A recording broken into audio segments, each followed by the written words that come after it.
said, can you even afford us? And I said, well, yeah, for 3 months, and so you better do a good job of making those sales.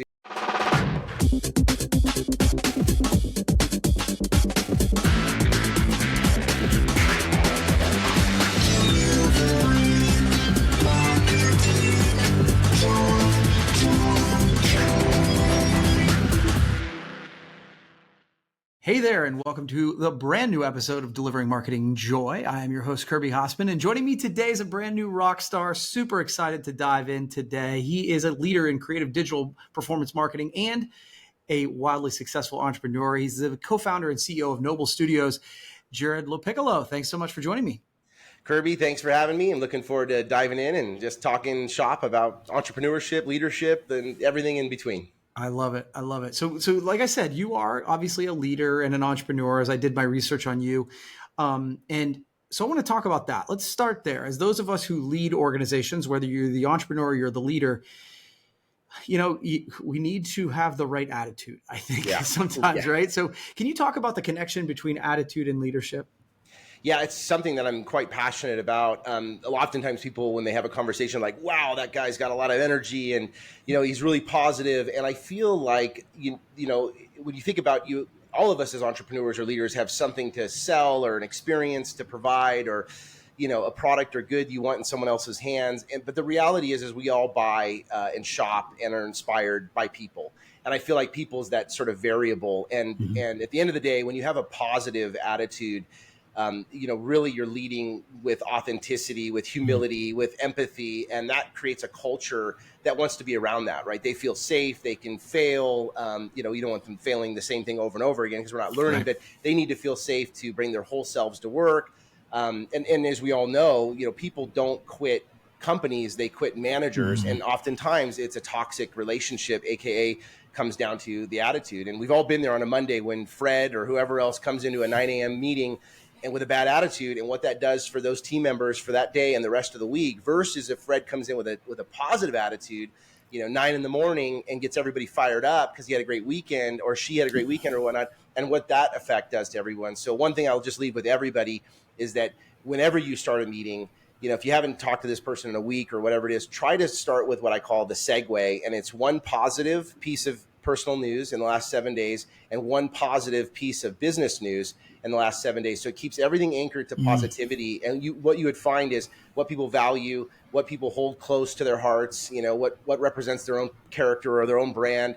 And you build just a deeper, meaningful connection with those individuals so that when the stormy weather does finally hit, you can navigate it together with sort of locked arms. Yeah, I really like that. And one of the things I struggle, I don't know if you're like this, Jarrod, that, when I'm fired up as a leader, I talk too much sometimes. And so it's like, one of the things when I do staff meetings, I'm always like, okay, let's start with getting everybody else talking and getting, like you said, make them feel safe and feel heard. And that usually helps them to be more engaged when I start yammering, I could totally relate. You could already tell I will answer every question with rapid fire, million words in between. But I do think, to your point, the best way to make a friend is to listen. The best way to build a relationship is to really listen. Sometimes you need to kick it off with a little bit of conversation, but if you can hold back and get them to talk, you're going to learn a lot more about individuals and, again, build those deeper connections. Yeah, for sure. So I've seen you talk, or I've seen that you do talk about 5 moments that defined your journey as an entrepreneur. Yeah. I'm super curious to hear about this. Can you tell us about that? Yeah. So, as most entrepreneurs, right, we start out with a trade of some kind, right? We're a tradesperson. We're really good at doing X and we sell it to everybody. And there was this moment in time, it's probably five years in, where I had to sort of evolve from a tradesperson to a business person, right? I had to delegate. And it was like we had a 5 o'clock deadline on Friday with a really large Fortune 100 company.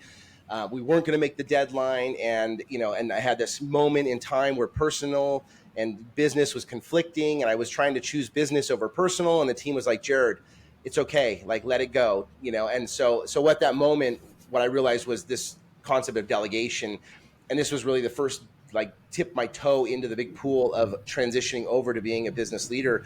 Was I needed to have a sort of a framework that allowed me to trust people, right? So on the sort of y-axis, you have the team readiness. And on the x-axis, you have importance of task. And if the team's readiness is really high, you can then, delegate to any level of importance. If the team's readiness is really low, then you're going to have to probably manage and consult and delegate and everything else. And so that was a moment for me. That was like kind of one of the big moments, was like, I have to let go of being a tradesperson and evolve to be a business person. And I'm sure a lot of people can relate with that. Yeah. It's a big one. I think that most people struggle with. I think that's one of the big things that holds like solopreneurs back, right? It does. Yeah, because all of a sudden you're only able to grow to your own capacity, as opposed to the capacity of others or how big the company could get. So that was one. Another one was actually bringing on a partner. So while my wife and I started the business, and I'm the CEO and she's the COO, we were both tradespeople, right? She's a copywriter, I'm a designer. Back in the day, well, we needed to bring on a business person that can help us actually go hunt for business, and taking that leap to bring someone on as a partner, which I think most of the time you see entrepreneurs struggle when they're that solopreneur. They just don't have someone else to bounce ideas off of. And so we had this really healthy Venn diagram of this person handled, new client acquisition, chief revenue officer, VP of business development, whatever you want to call it. I was very much overseeing our product and service line, while Season, our COO, was overseeing all the inner sort of, the vascular system, if you will, of the business. So that was another defining moment, was taking on a partner. And I remember once this guy, Michael, who he brought on, he said, can you even afford us? And I said, well, yeah, for 3 months, And so you better do a good job of making those sales, So that was another, if you will, that was the second defining moment in our career. The third one, which I think is, short, every entrepreneur, when you start a business, has this sort of grandiose idea that maybe I'll sell the business one day, right? And make millions and fly out of the airplane and parachute down to my beach. And, and I own an island now. And the realities just aren't really that. But what happened was we were being courted, and this other agency wanted to purchase us. And what I found in that process was that when you understand what they want in you, right? They're like, I want recurring revenue. We want, concentrated service lines. We want a concentrated industry. We wanted a management team to backfill the existing management. When you start to realize all the things that an acquirer wants, if you can build that into your company, you'll actually have the best company. You'll never want to ever sell it, because you're making the right monies. You got the right profits. You got all the right stuff. So that was another defining moment, is like learning what buyers want of you and creating the company that they want, not to actually sell it to them, just because then you have the company that you'll always love, I love that. It's like, it is one of those things where every once in a while I'll build, as you're building it, you're like, well, why would I want to get rid of this? It's great. when it's running right? Exactly. And that's what's nice. And I remember going to a conference once, and the speaker said, imagine closing your eyes and then saying you could never sell your business ever, ever, ever. And so you're stuck with it. Now what changes would you make? Right. And that was a really cool thought experiment of like, and so that was kind of the similar thing of going down the path of potentially being acquired.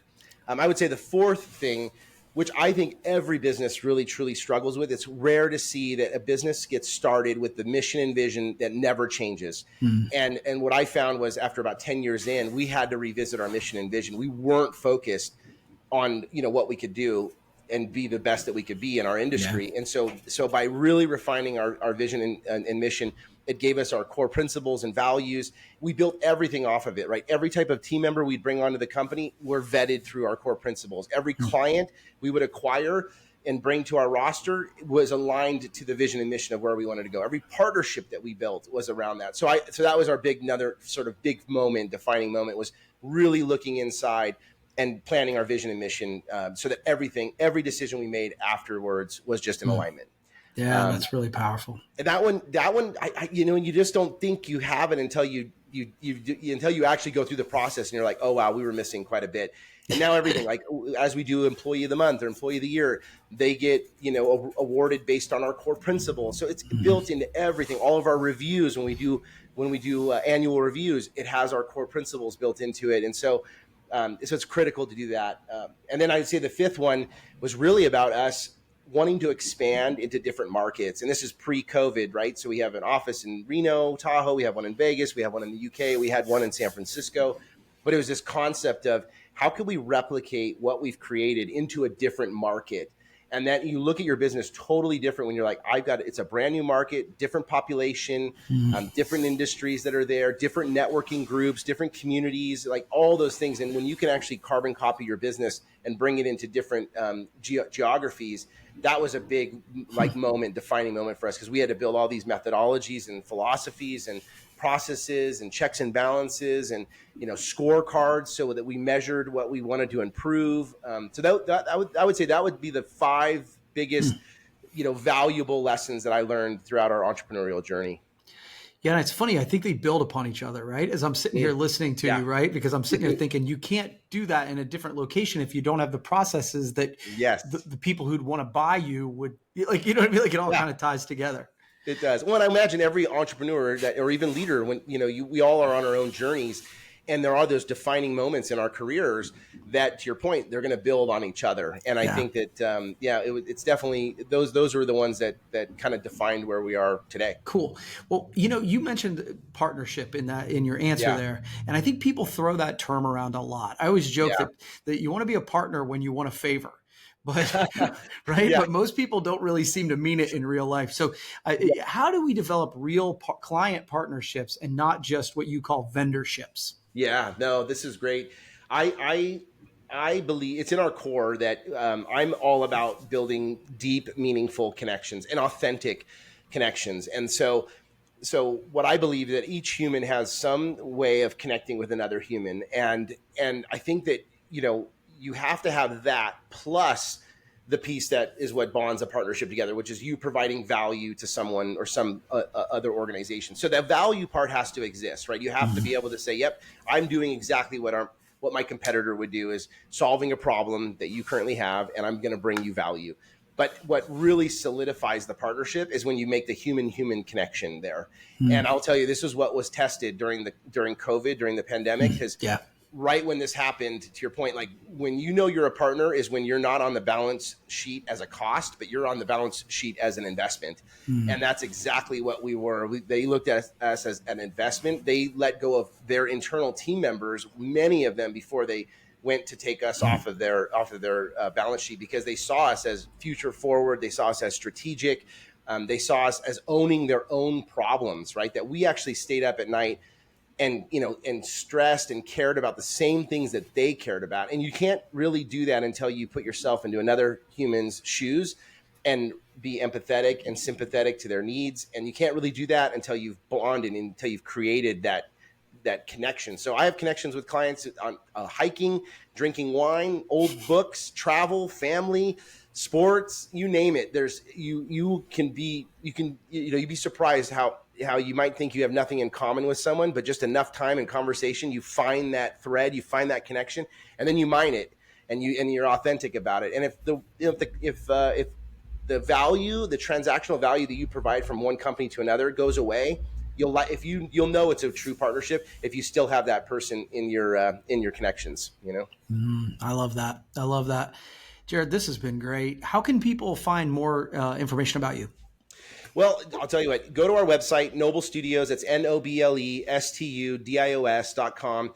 Take a look at, we say the F-bomb on there, so that might filter you out if you don't like that. But take a look at the work we do. Take a look at some of the case studies, some of the problems we solve for clients. And if that's resonating, then reach out to us. We, definitely want to connect. Or you can even just go on to LinkedIn. I'm on there a lot, doing a lot of this thought leadership and stuff. So find me on there. It's Jarrod Lopiccolo, JARROD LOPICCOLO.